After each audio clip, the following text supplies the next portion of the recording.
தாளில் 22வது அதிகாரத்தில் 11 வாசிக்க கேட்போம். அநியாயம் செய்கிறவன் இன்னும் அநியாயம் செய்யட்டும், அசுத்தமாக இருக்கிறவன் இன்னும் அசுத்தமாக இருக்கட்டும், நீதியுள்ளவன் இன்னும் நீதி செய்யட்டும், பரிசுத்தம் உள்ளவன் இன்னும் பரிசுத்தமாகட்டும்.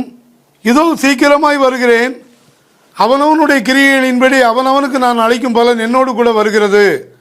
நான் அல்பாவும் உமேகாவும் ஆதியும் அந்தமும் முந்தினவரும் பிந்தினவருமாய் இருக்கிறேன். ஜீவ விருட்சத்தின் மேல் அதிகாரம் உள்ளவர்கள் ஆவதற்கும் வாசல்கள் வழியாய் நகரத்திற்குள் பிரவேசிப்பதற்கும் அவருடைய கற்பனைகளின்படி செய்கிறவர்கள் பாக்கியவான்கள். பாருங்க, கிறிஸ்துவுக்குள் அன்பானவர்களே, முந்தினவர் பிந்தினவர் இருந்தவர் இருக்கிறவர் வருகிறவர் அல்பா ஒமேகா ஆதி அந்தம். கடைசி தாளில் அநியாயம் செய்தவன் அநியாயம் செய்துக்கிட்டு இருக்கோம், அழுத்தமாக இருக்கட்டும், அது மத்தியில் நீதி உள்ளவன் நீதி செய்யட்டும். ஏனென்றால் கிறிஸ்துவங்கிறது இந்த உலகத்துக்குரியதல்ல, மறுமைக்குரியது. ஆகையினால தேவனுடைய பிள்ளைகள் கடைசி நேரத்தில் மறுமைக்குள்ள ஆயத்தப்படணுமா அப்படின்னு சொன்னால், கடைசி எல்லையில் உலகம் ஓடிக்கிட்டு இருக்கு. அறிவு பெருகும் உலகத்தின் முடிவுக்கு ஆரம்பம். தானியேல் 12:4 உலகம் உண்டான காலத்தில் எழுதின நூல். அறிவு பெருகும் உலகத்தின் முடிவுக்கு ஆரம்பம். அப்படியாக வேத வசனத்தின்படி இன்றைக்கு உலகத்தில் நடந்து கொண்டு இருக்கிறது. எந்த ராட்சியபாரம் வந்தாலும் உலகத்தில் சமாதானம் கிடையாது. சமாதானத்துக்குள்ள வழியை உலகம் அறியலை. ஆகையினால கிறிஸ்துவ மக்கள் கடைசி நேரத்தில் ஆயத்தப்பட்ட மக்களாக காணப்படுகிறதற்கு வேத வசனத்தை நம்பணும், விசுவாசிக்கணும், அதன்படி நடக்க நம்ம ஆயத்தப்படணும். ஆகையினால தான் அப்போஸ்தலனாகிய பவுல் சொல்கிறார், யாக்கோபுக்கு எழுதின நிருபம் 2வது அதிகாரம் 10வது வசனத்தில் 10:9 கை கொண்டு ஒன்றில் தவறினால் எல்லாவற்றிலும் குற்றவாளி. அதை நடத்தி காட்டியிருக்கிறார். எப்பேற்பட்ட மோசை, தாய் வயிற்றிலே தெரிந்தெடுத்த மோசை. அப்பேற்பட்ட மோசையை 3 வார்த்தை கொடுத்தார். கோலை எடு, பேச, அடி. அடிக்க சொன்ன இடத்துல, பேச சொன்ன இடத்துல அடிச்சிட்டார். 120 வயதில் மறிக்கிறார். அவருடைய மரணம் 120வது வயசில் மறிக்கிறார். அந்த ஒரு வார்த்தையின் மூலமாக அவர் அந்த அதாவது வெளிப்படுத்தின விசேஷத்துக்கு முந்தின அதிகாரம் யூதாவில் 19வது வசனத்தை வாசிக்க கேட்போம். பிரதான தூதனாகிய மிகாவேல் மோசேயினுடைய சரீரத்தை குறித்து பிசாசுடனே தர்க்கித்து பேசின போது அவனை தூசணமாய் குற்றப்படுத்த துணியாமல் கர்த்தர் உன்னை கடிந்து கொள்வாராக என்று சொன்னான். பாருங்க, மிகாவேல் தீர்க்கதரிசியே மோசேயினுடைய சரீரத்தை எடுத்து அடக்கம் பண்ண முடியாது போயிருக்கிறார். சாத்தான் வந்து நிற்கான். ஒரு வார்த்தையை மீறினதுனால இது என் சரீரம் அப்படிங்கிறார். ஒரு வார்த்தையே, அது குற்றமான குற்றம் இல்லை. பேச சொன்ன இடத்துல அடிச்சுட்டார். ஜனங்களுடைய உபத்திரத்தின் மூலமாக சாத்தான் போய் நிற்கான். ஆகையினால மோசேயினுடைய பிரேதத்தை சாத்தாங்கையில் கொடுக்கக்கூடாதுன்னு சொல்லி பாகமம் கடைசி அதிகாரத்தில் நம்ம காலம் முழுவதும் வாசிக்கிறோம்.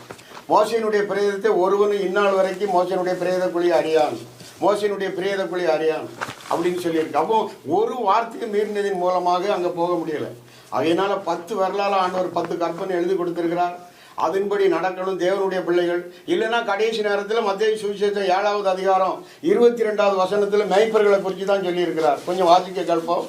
மத்தேயு 7ஆம் அதிகாரம் 21ஆம் வசனம் முதல், பரலோகத்தில் இருக்கிற என் பிதாவின் சித்தத்தின்படி செய்கிறவனே பரலோக ராஜ்யத்தில் பிரவேசிப்பானே அல்லாமல் என்ன நோக்கி கர்த்தாவே கர்த்தாவே என்று சொல்கிறவன் அதில் பிரவேசிப்பதில்லை.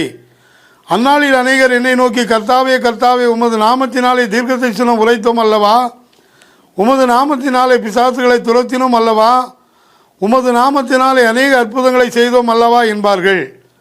அப்பொழுது நான் ஒரு காலம் உங்களை அறியவில்லை, அக்கிரம செய்யக்காரரை என்னை விட்டு அகன்று போங்கள் என்று அவர்களுக்கு சொல்லுவேன். ஆகையால் நான் சொல்லிய இந்த வார்த்தைகளை கேட்டு இவைகளின்படி செய்கிறவன் எவனோ அவனை கன்மலையின் மேல் தன் வீட்டை கட்டின புத்தியுள்ள மனுஷனுக்கு ஒப்பிடுவேன். கிறிஸ்துவுக்குள் அன்பானவர்களே, வேத வசனம் உம்முடைய நாமத்தினாலே உம்முடைய நாமத்தினாலே உம்முடைய நாமத்தினாலே, சாத்தானுடைய நாமத்தினால் அல்ல, உம்முடைய நாமத்தினாலே இதெல்லாம் செய்தோம், அக்கிரம செய்காரனை என்னை விட்டு அகன்று போங்கள். இன்னைக்கு உலகத்தில் நடந்து கொண்டு இருக்கிறது. கிறிஸ்துவனுடைய வழிகளிலேயும் நல்வழி எங்கே என்று பார்த்து அதிலே நடவுங்கள், அப்பொழுது உங்கள் ஆத்மாவுக்கு இளைப்பாறுதல் உண்டு. என் பேரை சொல்லி உலகத்தில் பொருள் தேட அநேக வஞ்சக வழி வரும்.